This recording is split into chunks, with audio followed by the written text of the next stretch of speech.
I feel old when I'm saying this, but what happened to memes? As someone from Gen Z, I was lucky enough to be on the internet at, in my opinion, its peak. It felt that almost every week there was something new and funny, but now it seems like most memes are dying before they've even had a chance to breathe. And sure, there are a few memes that are still around, or keep coming back in different forms, but there's not really many original or funny memes in 2025. And sure, you could say, oh, it's just because you're getting old and you don't find new memes funny. But I don't think it's that simple. Now before we start, I'm just going to make something clear. You could easily say that I'm just being nostalgic when I say, memes used to be so much better in my day, and what happened to my memes? But the problem here isn't about how memes aren't funny to me anymore. It's that the memes that are popular are bad for the environment, heavily political, or downright tragic. I'm more focused on meme culture for future generations. When I watched Dank Meme Compilation number 16 back in 2017, I was at an age where I wasn't worrying about work or bills.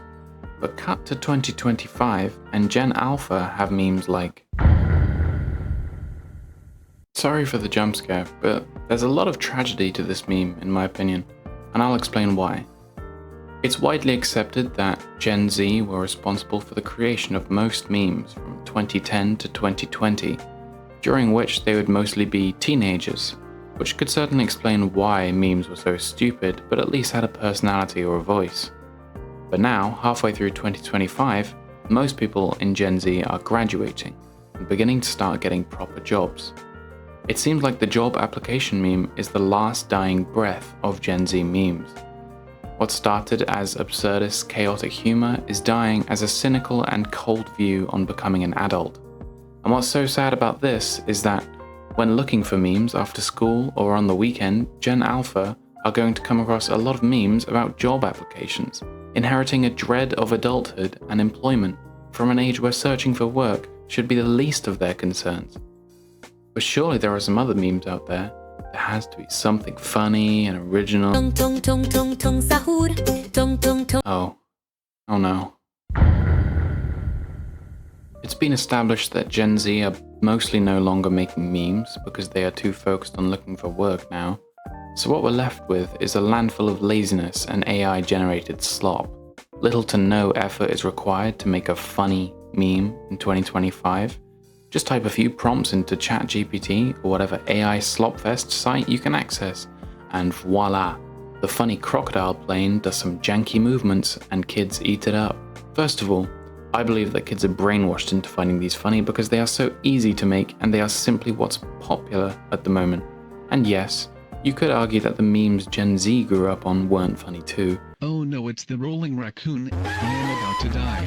Please tell my wife and child I love them. But the difference is, memes like tung tung tung sahur uses gallons and gallons of water to be created and simply depicts a piece of wood with eyes and a bat walking around. This doesn't even seem like something that would be that hard for artists to draw as well. It's just a waste of resources. But that's my point. With the introduction of AI into the internet, combined with the fact that most of Gen Z are now searching for work, all that's left is a void of laziness.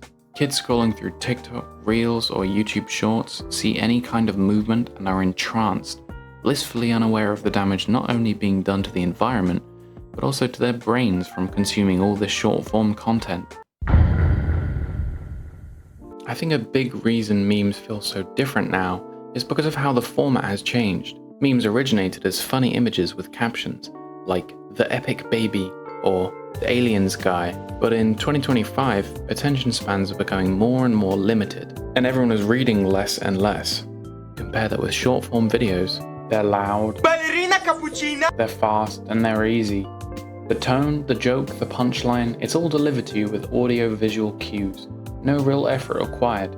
And with how ultra-accessible these platforms are now, it's not surprising how this format exploded. These short-form videos are self-contained. You watch it and laugh, maybe, and then immediately swipe to the next hit of dopamine. No need to decipher abstract humor or know what's happening on obscure forums. And that shift from community-based memes to mass-consumed, algorithm-fed videos changes the whole culture. Apps like TikTok, YouTube, and Instagram have turned short-form content into a gold rush, You've got creators flaunting luxury lifestyles, making kids think, hey, maybe I can become the next Mr. Beast just by reposting clips or lip syncing to a sound. This kind of dream wasn't really tied to image-based meme culture. Back then, memes were weird little inside jokes you made with your friends, not full-on brand strategies. Memes aren't just dying, they're being replaced by video clips so simple and easily digestible that they don't need context. And while that's great for algorithm engagement, it doesn't exactly leave room for creativity. Nearly every major social media platform, Instagram, TikTok, Twitter, or X or whatever, YouTube, Reddit, is now algorithm driven. You don't really choose what you see anymore, the feed chooses you. And that matters because for most of internet history, viral memes spread through organic sharing. You saw something funny on Facebook, you shared it. Your friends saw it, and they shared it too. Everyone laughed at the same stupid frog, or dance, or SpongeBob frame.